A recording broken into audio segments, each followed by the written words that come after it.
Iris एक आखिरी बात कहती है, अब मेरी मौत देखो। कहीं से गैस लीक होने लगती है। कोई भारी चीज पीछे से आकर आयरिस को बुरी तरह से टक्कर मारती है। मूवी की शुरुआत होती है एक ट्रेन ट्रैक से। पॉल अपनी गर्लफ्रेंड आयरिस को सरप्राइज देने के लिए एक स्काई व्यू रेस्टोरेंट बनवाता है, जो कि काफी ऊंचाई पर है। आयरिस रेस्टोरेंट देखकर बेहद खुश हो जाती है। वो दोनों एक साथ स्टैच्यू के पास फोटो भी क्लिक करवाते हैं और फिर अंदर चले जाते हैं। रेस्टोरेंट के सेंटर में एक लाइव किचन है। माहौल काफी कूल और एंटरटेनिंग है। आयरिस पॉल की जैकेट में एक रेड रोज लगाती है, लेकिन उसमें लगे कांटे से उसकी उंगली कट जाती है और ब्लीडिंग शुरू हो जाती है। खून देखकर आयरिस को चक्कर आने लगते हैं और वह वॉमिट कर देती है। यह देखकर वहीं मौजूद सिंगर समझ जाती है कि आयरिस प्रेग्नेंट है और वो यह बात उसे बता देती है। ये सुनकर आयरिस बहुत खुश हो जाती है। तभी उसकी नजर सिंगर के बेटे पर पड़ती है और उसे उसके साथ एक अजीब सा कनेक्शन फील होता है। इसके बाद वो पॉल के पास लौटती है और पॉल उसे रेस्टोरेंट के टॉप व्यू वाली टेरेस पर ले जाता है। वहीं वो उसे प्रपोज करता है। आयरिस उसका प्रपोजल एक्सेप्ट कर लेती है और एक्साइटमेंट में उसे ये भी बता देती है कि वो प्रेग्नेंट है। पॉल खुशी से झूम उठता है। टेरेस पर आयरिस देखती है कि वो सिंगर का बेटा भी वहां मौजूद है।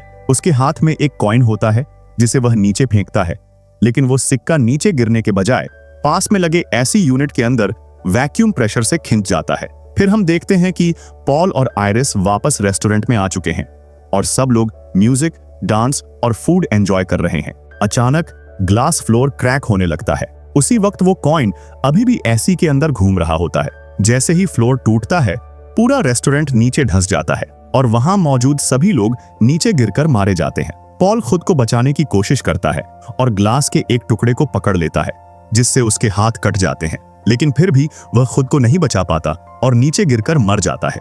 अब कहानी आगे बढ़ती है। गैस के पाइप में लीकेज की वजह से लाइव किचन में आग लग जाती है और आग तेजी से फैलने लगती है। इससे वहां बचे हुए सभी लोग, इंक्लूडिंग वो सिंगर, भी जलकर मारे जाते हैं। आयरिस खुद को बचाने के लिए जल्दी से पियानो के नीचे छुप जाती है।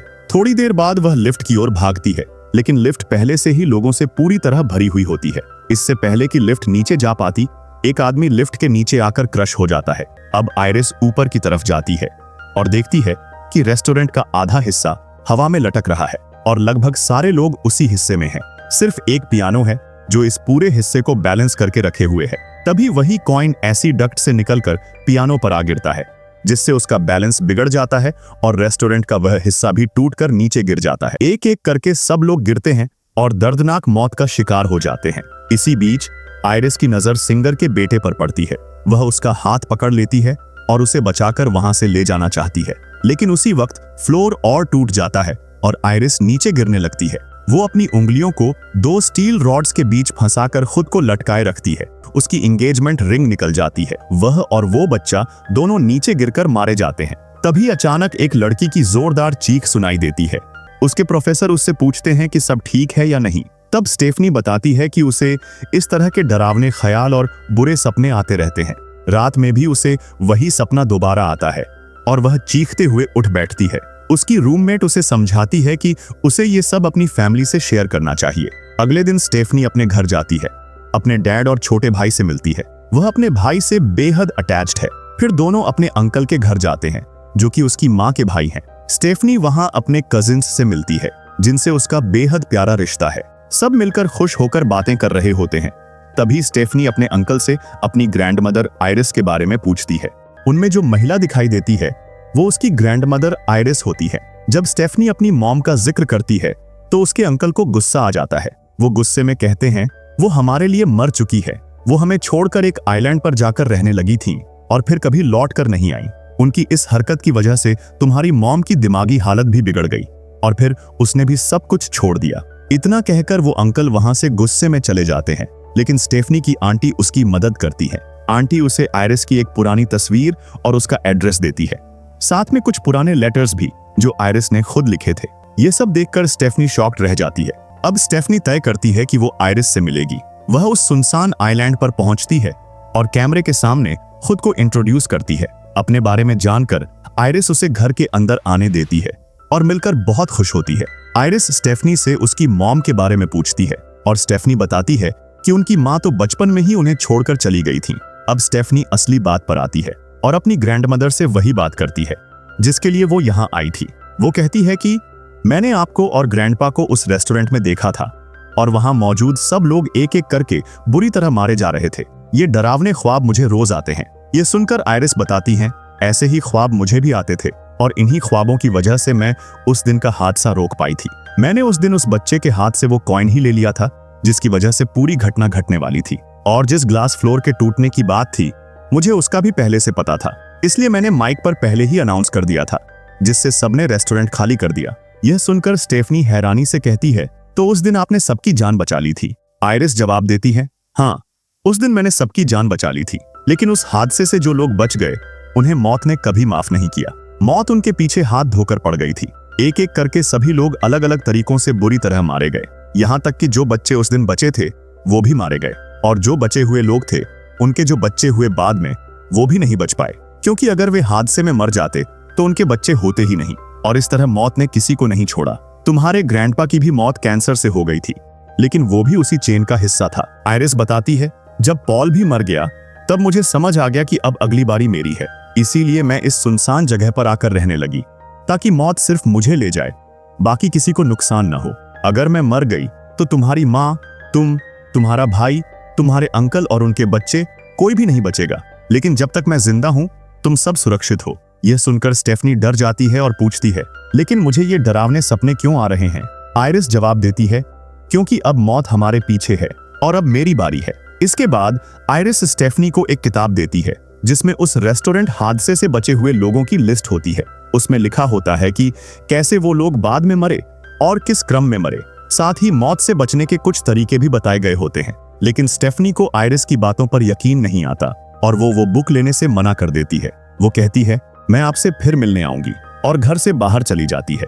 आयरिस जो सालों से कभी बाहर नहीं निकली थी, वो अब अपनी फैमिली को बचाने के लिए घर से बाहर कदम रखती है। वो भागती हुई स्टेफनी के पीछे जाती है और कहती है, ये बुक ले लो, तुम्हारे बहुत काम आएगी।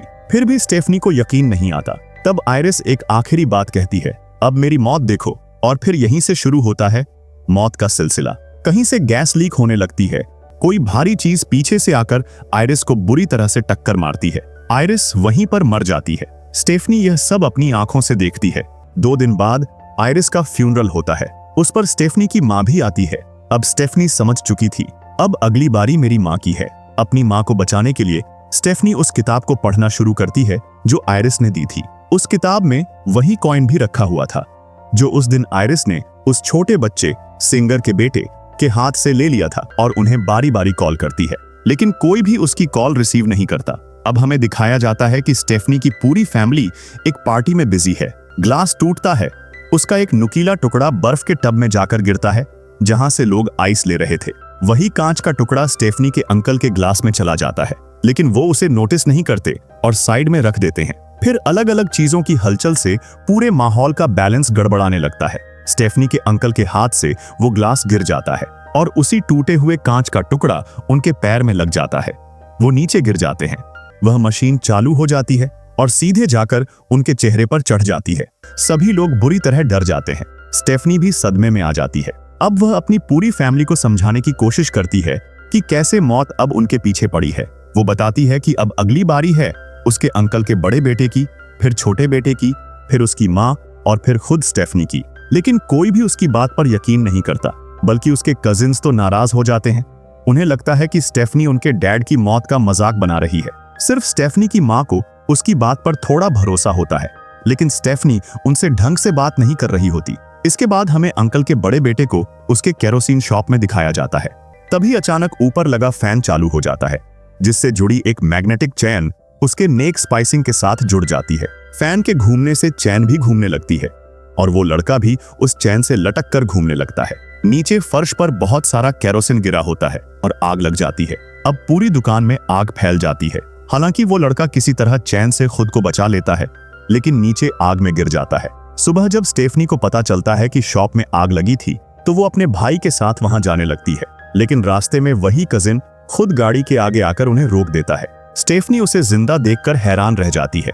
जब वो आपस में बात कर ही रहे होते हैं, एक तेज स्पीड ट्रक वहां से गुजरता है, लेकिन कजिन फिर भी बच जाता है। वो हंसते हुए स्टेफनी से कहता है, देखा, मैंने कहा था मुझे कुछ नहीं होगा। लेकिन स्टेफनी अब उसकी बातों से ज्यादा सड़क पर चीजों पर ध्यान दे रही होती है कि कौन सी चीज मौत का कारण बन सकती है। तभी उसकी कजिन बहन जो कहीं जाने के लिए निकली थी इनके पास से गुजरती है। थोड़ा आगे जाकर उसका पैर मुड़ता है और वो कचरे के डिब्बे में गिर जाती है। वहीं गाड़ी वाले गर्भेज डिब्बा तुरंत ट्रक में डाल देते हैं। स्टेफनी और बाकी लोग ये सब अपनी आंखों से देख रहे होते हैं। वो लोग तेजी से ट्रक के पीछे भागते हैं। स्टेफनी अपनी जान की परवाह किए बिना ट्रक के ऊपर चढ़ जाती है अपनी कजिन को बचाने के लिए। लेकिन जैसे ही वह अंदर जाती है वह देखती है कि सारा कचरा पहले ही क्रश किया जा रहा था। उसकी कजिन भी क्रश हो चुकी होती है। स्टेफनी के हाथ में सिर्फ उसकी बहन का कटा हुआ बाजू आता है। कजिन की मौत से सब लोग बहुत डिप्रेशन में आ जाते हैं। स्टेफनी का एक कजिन उससे कहता है, तुम बिल्कुल सही थी। लेकिन स्टेफनी खुद अपनी थ्योरी पर शक करने लगती है। उसके मुताबिक तो उसके उस कजिन की भी मौत होनी चाहिए थी। तभी उसकी आंट एक चौंकाने वाला सीक्रेट बताती है।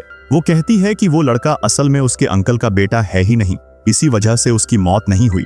जबकि जो लड़की मरी थी वो वाकई उसके अंकल की बड़ी बेटी थी। ये सुनते ही सब शॉक्ड रह जाते हैं। अब वो लड़की जो मरी थी उसका छोटा भाई डर के मारे स्टेफनी के पास आता है। वो कहता है, मैं मरना नहीं चाहता, प्लीज मुझे बचा लो। सभी उसे अपनी ग्रैंडमदर आयरस की बात याद आती है कि एक और लड़का था जो उस हादसे से बच गया था और अब वह एक हॉस्पिटल में काम करता है। यानी उस लड़के ने मौत को चकमा दिया था। अब ये सब लोग उससे मिलने का फैसला करते हैं ताकि जान सकें कि उसने मौत से कैसे बचा। जब ये लोग हॉस्पिटल पहुंचते हैं और उसका नाम लेकर जेडी पुकारते हैं तो वो लड़का हैरान रह जाता है। वो कहता है, मुझे इस नाम से तो सिर्फ आयरस पुकारती थी। फिर वो बताता है कि वो उस दिन स्काई टावर में था जहां आयरस ने उसे उस हादसे से बचा लिया था। और ये भी बताता है, मैं उसी सिंगर का बेटा हूं। ये सुनते ही स्टेफनी को अपने सारे ख्वाब याद आ जाते हैं। उसे समझ आ जाता है कि वो कौन है। फिर वो उन्हें बताता है, कई साल पहले भी तुम्हारी ग्रैंडमदर यहाँ आई थी अपने पति पॉल को मौत से बचाने का तरीका पूछने, लेकिन लाख कोशिशों के बाद भी वो पॉल को नहीं बचा सकी। स्टेफनी पूछती है, क्या कोई लोग ऐसे भी हैं जो सच में मौत से बच सके हों? वो जवाब देता है, हाँ, कुछ लोग हैं, लेकिन शुरुआत में मौत ने जीत हासिल की थी। वो बताता है, कुछ लोग किसी एक्सीडेंट में मारे गए, लेकिन थोड़ी देर बाद डॉक्टरों की मेहनत या किसी और वजह से वे दोबारा जिंदा हो गए। इस तरह उन्होंने मौत को धोखा दे दिया और फिर मौत ने उनका पीछा नहीं किया। वो कहता है, एक ना एक दिन तो हमें मरना ही है। मैं भी मरने वाला हूँ क्योंकि मुझे कैंसर है। मौत से भाग नहीं सकते, वही हमारी फाइनल डेस्टिनेशन है। उसकी बातें सुनकर स्टेफनी के कजिन को एक आइडिया आता है। उसे याद आता है कि उसके भाई को पीनट से एलर्जी है। उसका प्लान ये होता है कि वो अपने भाई को जानबूझकर पीनट्स खिलाएगा और जब वह मरने वाला होगा वो उसे एंटी एलर्जिक दवाएं देकर बचा लेगा। इस तरह वे मौत को धोखा दे देंगे।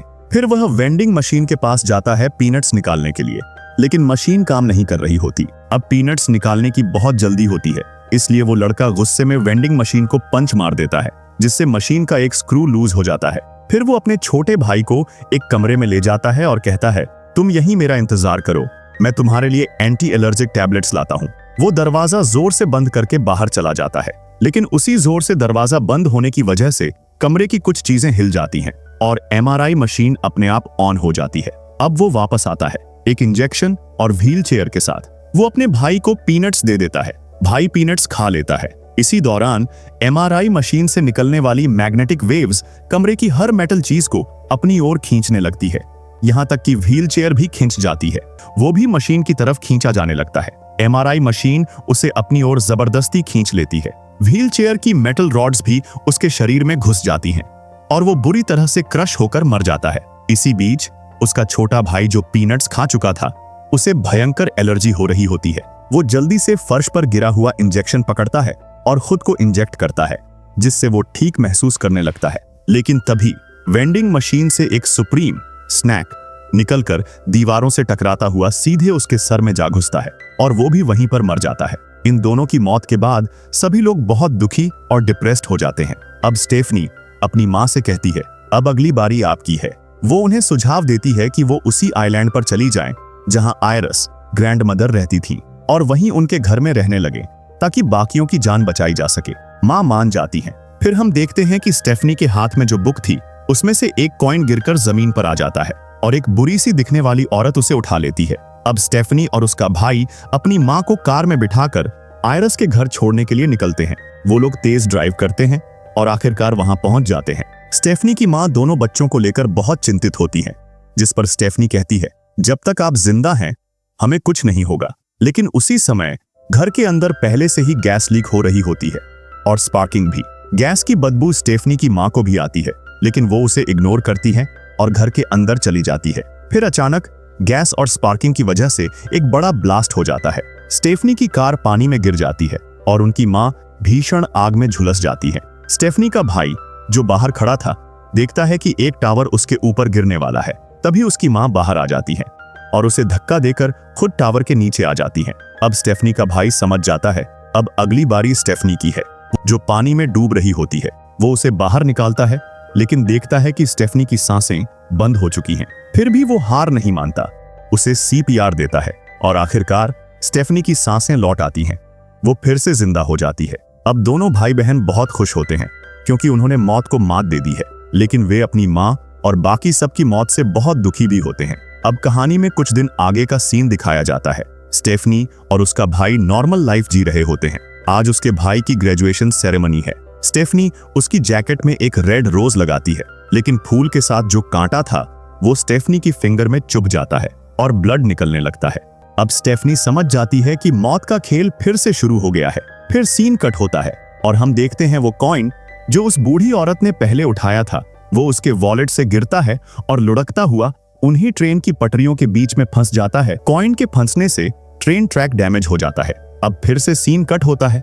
स्टेफनी और उसका भाई अब नॉर्मल लाइफ जी रहे होते हैं। तभी उनका एक नेबर डॉक्टर, जो स्टेफनी के भाई का दोस्त भी होता है, उनसे मिलने आता है। वो डॉक्टर स्टेफनी से कहता है, मैं आपसे बहुत इंप्रेस हूँ। आपके भाई ने बताया कि आपने मौत का सामना कैसे किया। स्टेफनी मुस्कुराकर कहती है, हाँ, मैं मरकर जिंदा हुई थी, मैंने मौत को मात दी थी। इस पर डॉक्टर थोड़े सोचते हुए जवाब देता है, नहीं, तुम मरी नहीं थी। अगर कोई इंसान 5 मिनट तक सांस ना ले और फिर जिंदा हो, तब हम कहते हैं कि वो मरा था, लेकिन तुम तो सिर्फ 2 मिनट तक बेहोश थी। उसे मौत नहीं कहते, वो बस बेहोशी थी। ये सुनकर स्टेफनी और उसका भाई बहुत परेशान हो जाते हैं। अब स्टेफनी को अपने चारों तरफ मौजूद हर चीज में मौत नजर आने लगती है। फिर वही ट्रेन जिसका ट्रैक पहले कॉइन की वजह से डैमेज हो गया था, अब वो ट्रेन तेज स्पीड में उनके घर की तरफ आ रही होती है। स्टेफनी और उसका भाई भागने लगते हैं। ट्रेन रुकने का नाम नहीं ले रही थी। वो दोनों अपनी जान बचाने के लिए दौड़ रहे थे। फिर अचानक ट्रेन रुक जाती है और ऐसा लगता है कि अब ये दोनों बच गए हैं। लेकिन तभी ट्रेन के पीछे से लकड़ी के कुछ टुकड़े उड़ते हुए आते हैं और सीधे जाकर इन दोनों के शरीर में घुस जाते हैं और वहीं पर मर जाते हैं। और इसी के साथ फाइनल डेस्टिनेशन मूवी का अंत हो जाता है।